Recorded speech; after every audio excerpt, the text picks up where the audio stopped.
Bergdahl deserted post in Afghanistan, held captive by Taliban for 5 years, pleaded guilty to charges of desertion and misbehavior before the enemy. Fort Bragg, North Carolina CNNBowe Bergdahl received a dishonorable discharge from the U.S. Army but will avoid prison time for desertion and misbehavior before the enemy after abandoning his outpost in Afghanistan in 2009, a military judge ruled Friday.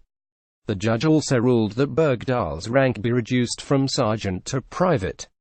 Additionally, he will be required to pay a $1,000 fine from his salary for the next 10 months. Sergeant Bergdahl has looked forward to today for a long time, yearsHe, Bergdahls' civilian attorney, said at a press conference after the sentence's announcement. As everyone knows, he was a captive of the Taliban for nearly 5 years, and 3 more years have elapsed while the legal process unfolded. He has lost nearly a decade of his life. The sentence is effective immediately, except for the dishonorable discharge, which Bergdahl is appealing, according to Fidel. Bergdahl appeared visibly shaken as the sentence was announced, according to CNN affiliate WRAL.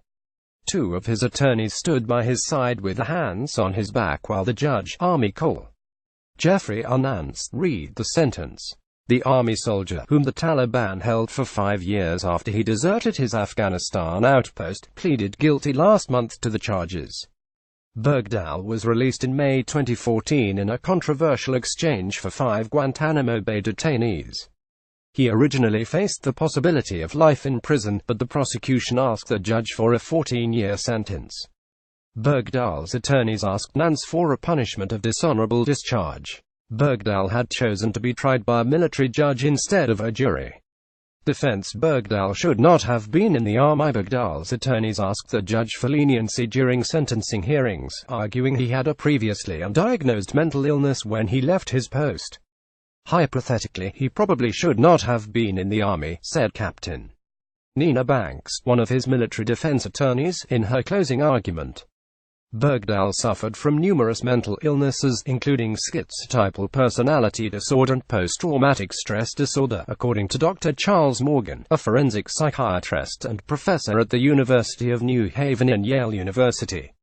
He testified for the defense Wednesday. Morgan said Bergdahl was raised in a tense and sometimes scary household that contributed to social anxiety and cognitive defects that he was suffering from before he enlisted in the Army.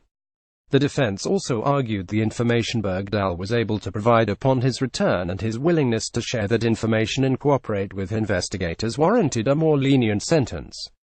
Prosecution: Bergdahl put soldiers in danger, but government prosecutors said Bergdahl was aware of the risks when he deserted, and that doing so put his fellow soldiers in danger. Soldiers who searched for Bergdahl after he deserted were called to testify and shared stories of the grueling conditions they endured while looking for him. One witness, Captain John Billings, was Bergdahl's platoon leader in Afghanistan. Billings said the platoon searched from the then private first class for 19 days, going without food or water. Retired Navy SEAL Chief Petty Officer James Hatch testified that he and his dog came under fire while looking for Bergdahl. He was shot in the leg, and his K-9 partner, Remco, was shot in the face and killed. "I thought I was dead," said Hatch, who now walks with a heavy limp after 18 surgeries.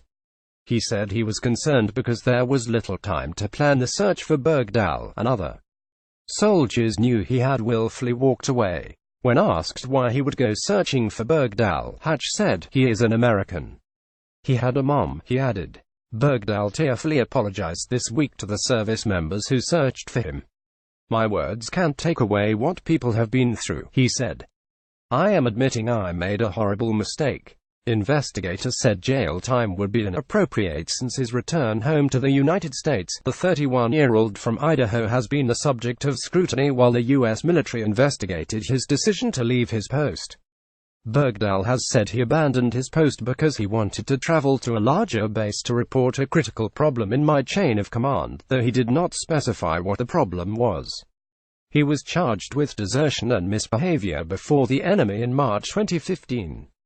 Kenneth Dahl, the Army general who led the investigation into Bergdahl's actions and interviewed the soldier for a day and a half, previously testified in a preliminary hearing that jail time would be inappropriate. During his time in captivity, Bergdahl said he was tortured, beaten and spent in months chained to a bed or locked in a cage while his health deteriorated. For 5 years, he said, he was completely isolated, had no concept of time and was told he would be killed and never see his family again. CNN's Nick Valencia reported from Fort Bragg, while Dakin Andan and Holly Yan wrote from Atlanta. CNN's Kelly Kise, Eric Levinson and Steve Almasi contributed to this report.